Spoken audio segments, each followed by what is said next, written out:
So my name is Iljitsj Wemerman. I'm the field coordinator for this district for CARE. I'm part of the emergency response team. Actually, I'm working for CARE Netherlands, but I'm temporarily deployed to Nepal for the emergency response. Yesterday we went to one of the remotest villages, areas where we're working currently, which is in Bhutan. It's very high up in the mountains, and we went there with a team of 5 people from CARE to assess the area, to assess the needs of the people, and basically to determine what aid there is need of. And can you tell me what happened when the earthquake hit? What were you doing? What were people's reactions? What happened there? Yes, we basically arrived, I think, about 15 minutes before the earthquake really hit. So it was quite timely.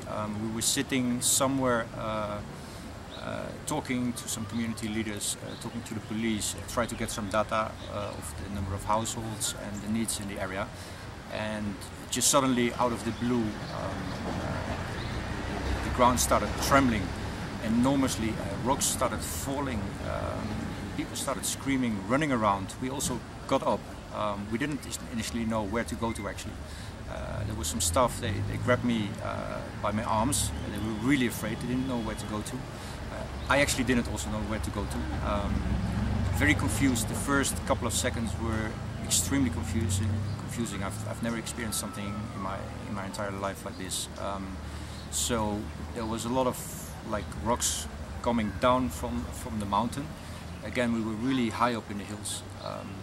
So I heard people screaming, children crying, and basically the first moments were complete chaos for me. So then I went to a place together with our staff where there was some open space, because well, that's the most safe. But everywhere where we went, there was something. There was some houses, or there was some electricity cables or something, so it was not really a safe place, so it took us some time to get to a good place. But then I saw a couple of houses in front of me just collapsing.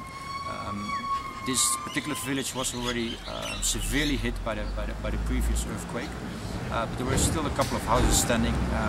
Now they just completely collapsed, and they collapsed in front of us basically. So fortunately, most people were not in their houses, but some people were, and yeah, there were a couple of people very severely injured.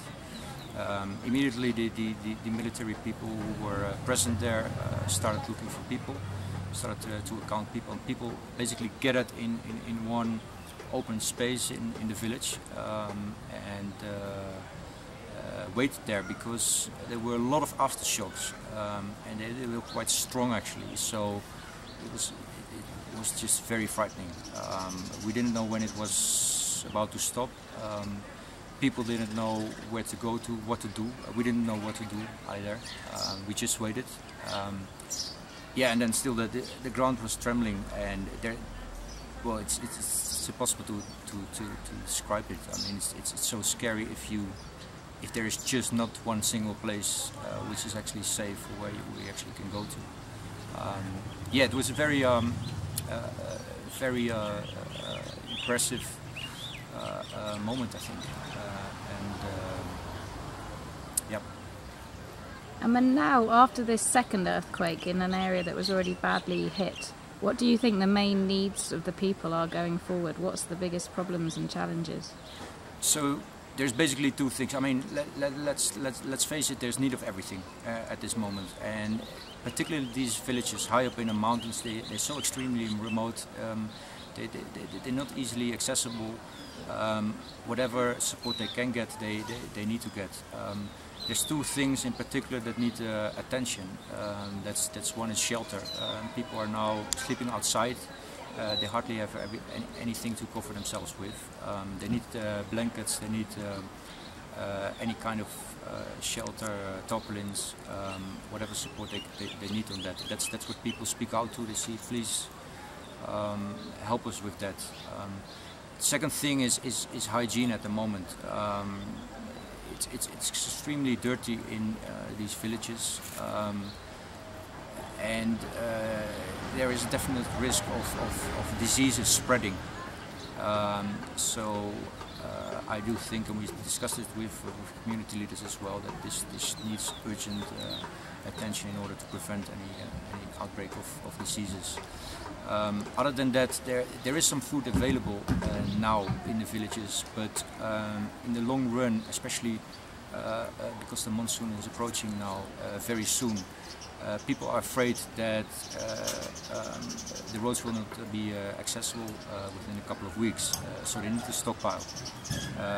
And food needs to get there as soon as possible. Not only rice, they have quite some bags of rice they have received from several agencies, but they need beans, they need lentils, they need other forms of other types of food.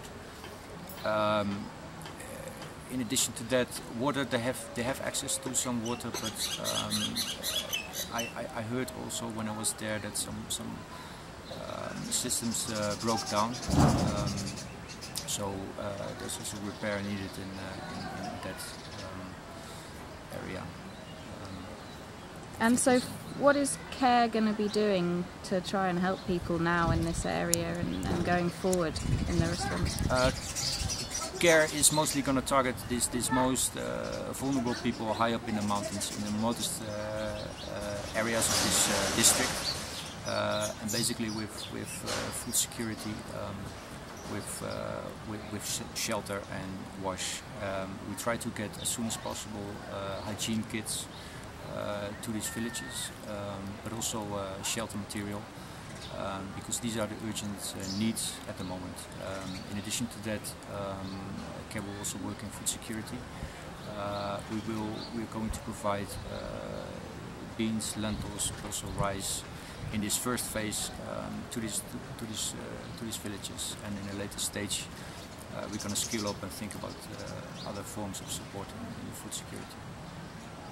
Okay, great. Thank you.